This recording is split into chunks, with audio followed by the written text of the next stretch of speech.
কবিতা স্টেজে উঠতে পারতো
না, স্বর্গ থেকে পড়ে নেমে এসেছে।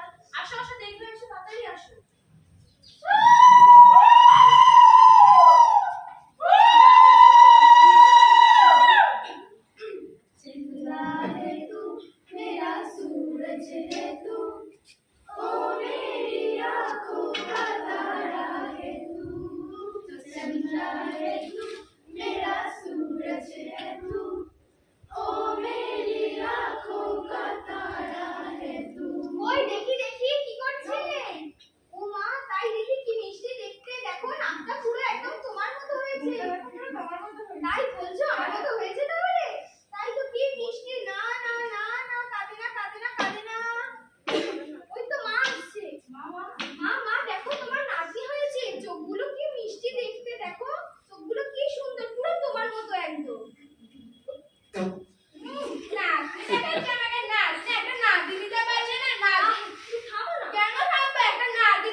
আপনি রোজ দেখেন, আমি সেই মেয়ে।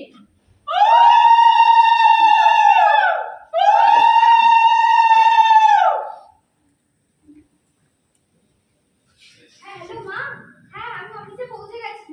হ্যাঁ তুমি কোনো চিন্তা করো না, আমি সময় মতো বাড়ি পৌঁছে যাব। আর দয়া করে তুমি ওষুধগুলো খেয়ে নিও আর বাবাকেও দিয়ে দিও। হ্যাঁ আর আমি শোনো না, বলছি আগের দিন না ভাইয়ের স্কুল যেতে একটু দেরি হয়ে গেছিল, ভাইকে নাকি খুব বকেছি। তুমি দয়া করে এই ব্যাপারটা সময় মতো একটু স্কুলে পৌঁছে দিও, তারপর অসুবিধা হলে আমাকে জানিও। কেমন? হ্যালো মা, আমি রাখছি।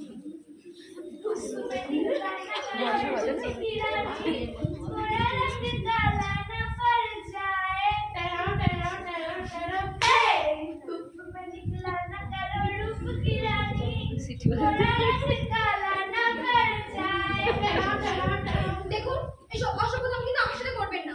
আমি বারবার বলছি, আমি কিন্তু চিৎকার করবো। লোকজন সোনা, ভয় কেন পাচ্ছো?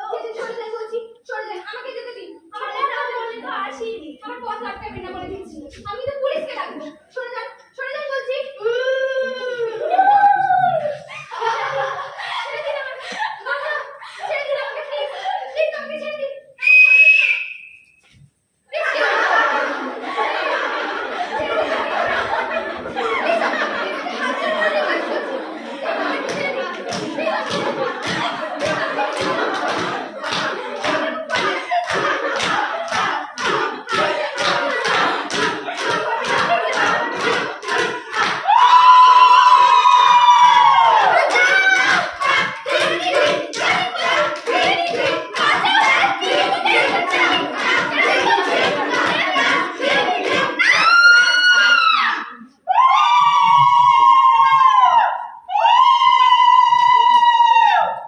আমি সেই মেয়ে, যার শাড়ির আঁচল, কপালে টিপ, কানের দুল, পায়ের গোড়ালি আপনি রোজ দেখেন, আমি সেই মেয়ে।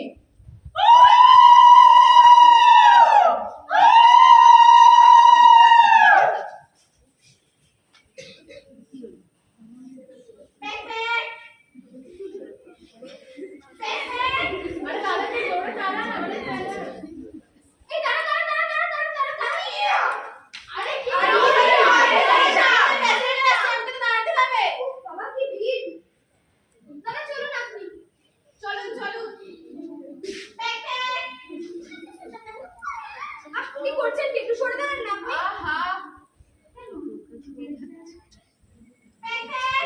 তখন থেকে দেখছি গায়ের মধ্যে ঢলে পড়ছেন। মেয়ে দেখলেই কি গায়ে ঢলে পড়তে ইচ্ছা করে নাকি? কি করবো বলো, বাসে যদি এত আরে ভিড় আপনি হয়। থামুন তো, দাদা আপনি চলুন। এই সরুন। কি করছেন? আমার গায়ের মধ্যে ঢলে পড়ছেন। বিরাট আপনি আমার বাবার বয়সী না, ঠাকিয়ে একটা চড় মারতাম। আমি কি হলো? করতে পারি বলো মা, আমারও তো বয়স হয়েছে, আমি তো দাঁড়াতে পারছি না বাসের মধ্যে কি করে। আরে আমি তো দেখছি আপনি ডিস্টার্ব করছেন। এসে বলুন না, আপনি তখন থেকে ওরকম অসভ্যতম করছেন। আরে উনি তো বয়স্ক মানুষ, ওনার সাথে আপনি ভালোভাবে ব্যবহার করুন। তো উনি তো খুব অসভ্যতম করছেন। আপনারা তো এত কষ্ট করে করছেন, আমি বলি জানতে পারি না। আমি বয়স্ক মানুষ না।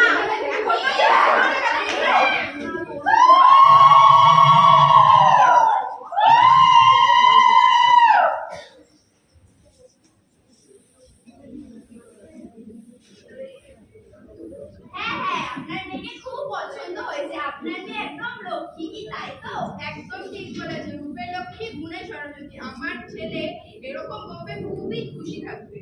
আচ্ছা ঠিক আছে, আপনার মেয়েকে ঘরে নিয়ে যাওয়ার ব্যবস্থা করুন। যাও মামনিকে ঘরে নিয়ে যাও। তা বলুন, আমার মেয়েকে আপনাদের কেমন লাগলো? আমার তো কিছু বলার নেই, ছেলের যখন পছন্দ সেখানে আর আমরা কি বলবো। তা বাবা জীবন তোমার কেমন লাগলো? হ্যাঁ আমার পছন্দ হয়েছে, আপনাদের কত ভাবতে হবে না সেটা। হ্যাঁ আর আপনাদের মেয়ে তো আমাদেরই মেয়ে হয়ে থাকবে, আর আমাদের ছেলে তো আপনাদেরই ছেলে। একদম রাজরানী করে রাখবো। যাক বাবা, একটু নিশ্চিন্ত হলাম। হ্যাঁ আমারও ছেলে খুব পছন্দ হয়েছে।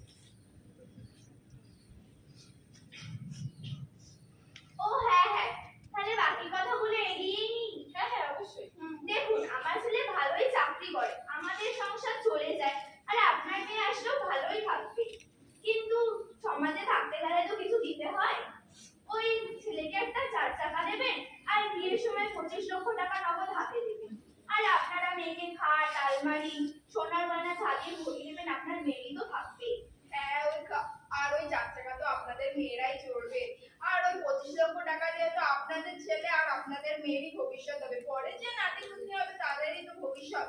আর সোনার জিনিস তো আপনাদের মেয়ে থাকবে। আমরা আজ আছি কাল নেই। কি নিয়ে এসছি কি নিয়ে যাবো আপনারা বুঝতে পারছেন তো আমি কি বলছি? হ্যাঁ হ্যাঁ বুঝছি, কিন্তু আমাদের ব্যাপারটা তো ভাবুন, আমরা তো মধ্যবিত্ত পরিবারের মেয়ে, মানে মধ্যবিত্ত পরিবারের লোক, আমাদের তো অত সামর্থ্য নেই দেওয়ার। যদি একটু কম করার চেষ্টা করেন। হ্যাঁ মানে বিয়ের আগে 5 লাখ টাকা আর বিয়ের পরে বাদ বাকি টাকা যত তাড়াতাড়ি পারবো তত তাড়াতাড়ি দিয়ে দেওয়ার চেষ্টা করবো। আপনারা প্লিজ একটু দয়া করে বুঝুন আমাদের কথাটা। না না, সেটা বললে কি করে হয়? আমি আমার বন্ধুদেরকে মুখ দেখাবো কি করে?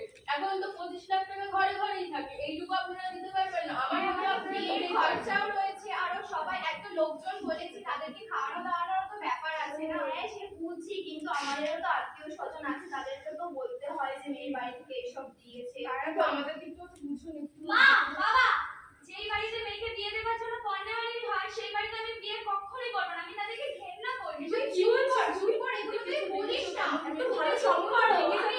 আপনারা এত বড় অসম্মান করলেন আমাদেরকে।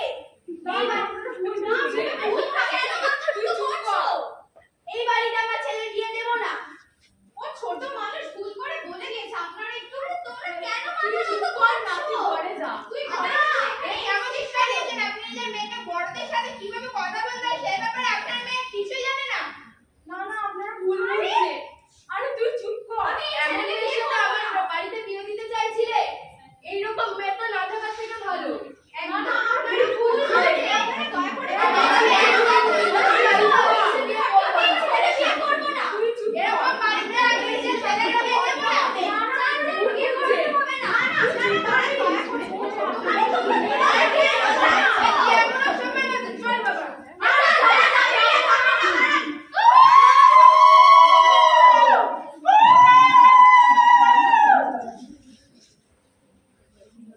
দাঁড়াও, তোমার সাথে আমার কিছু কথা আছে। আপনি আবার এসেছেন আমার সামনে। তুমি শোনো, তুমি আমার কথাটা বোঝার চেষ্টা করো। আমি তো বলছি আমি আপনাকে ভালোবাসি না। কিন্তু আমি তো তোমাকে ভালোবাসি।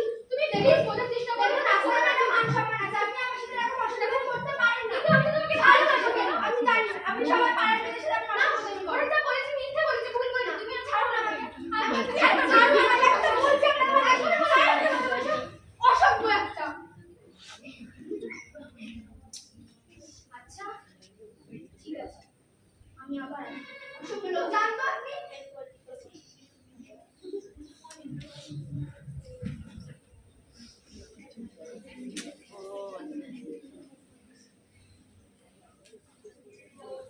আপনি আবার আসছেন? আপনার কি জ্বর খাওয়া শিক্ষা হলো না? আমাকে যে আবার আসতেই হলো। আপনি কাছে আসলে কিন্তু আমি পুলিশ ডাকতে বাধ্য হবো। বলি আপনি যাকে খুশি ডাকতে পারেন। কিন্তু তোমাকে যখন আমি পাইনি তখন তোমাকেও কারো হতে দেবো না। মানে মানে এই রে। আমার মুখ পুড়ে যাচ্ছে, একদম পুড়ে। একদম পুড়ে। দিদি ভাই,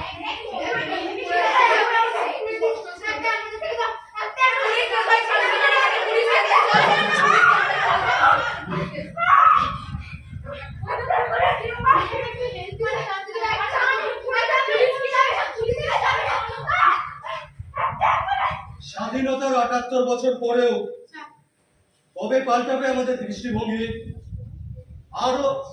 আজও ভারতবর্ষের প্রত্যন্ত গ্রামে গঞ্জে বা কখনো শহরের অলিতে গলিতে, কখনো বা দিনে বা কখনো রাত্রে, কখনো ঘরের ভেতর, কখনো বাড়ির বাইরে, কখনো বা ঘনিষ্ঠ আত্মীয়দের হাতে, বা কখনো নিজেদের বন্ধুদের বিশ্বাসঘাতকতায়, বা কখনো আততায়ীর হাতে, কেন একজন নারীকে বারবার পুরুষের কামনা বাসনার শিকার হতে হয়?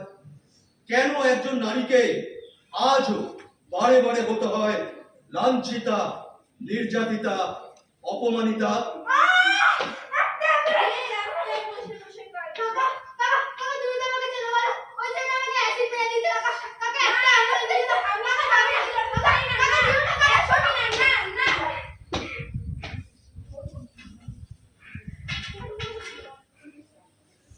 কবে পাল্টাবে আমাদের দৃষ্টিভঙ্গি?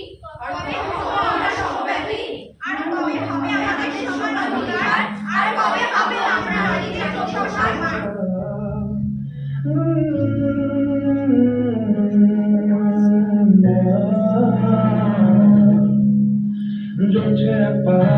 অসহ্য বিচার স্তব্ধ ছিল তারা ব্যস্ততা তাই যে মাইকে আসবে চলে সে দিচ্ছি মেরে নাম দিয়ে কপাল দিয়ে মনোরথাল দিয়ে ভয়ে কাছে দেওয়ালি রূপানা সহায় হয়ে পাথর আর কবে আর কবে আর কবে আর কবে আর কবে আর কবে আর কবে আর কবে আর কবে আর কবে আর কবে কণ্ঠ পাবে আর কবে